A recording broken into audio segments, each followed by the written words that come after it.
இதான் இந்த களிப்பாக்கு. களிப்பாக்கு இந்த பாக்கை பத்தி சொல்லணும் அப்படின்னா துவர்ப்பு தன்மை அதிகமாக இருக்கிறது. இதில் தீ பிடிச்ச புண்ணாட்டும் இது என்ன பண்ணுவீங்க? இந்த களிப்பாக்க தீ பிடிச்ச புண்ணுக்கு நல்லா 200 300 வாங்கணும், வெயில காய வைக்கணும். காய வச்சு நல்லா நொறுக்கி தவிடா வச்சுக்கிட்டு தெளி வச்சுக்கிட்டு தேங்காய் எண்ணெயில குழப்பி போடணும்.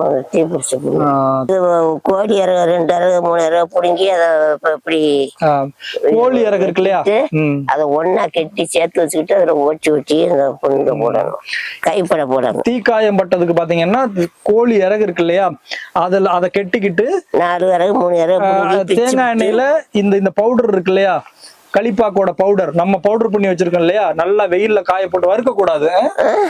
வறுக்க கூடாதான். வறுத்தீங்கன்னா மருத்துவ குணம் போயிடும். வறுக்காம வெயில்ல காய போட்டு முடிக்க தூளாக்கு நல்லா பட்டு போக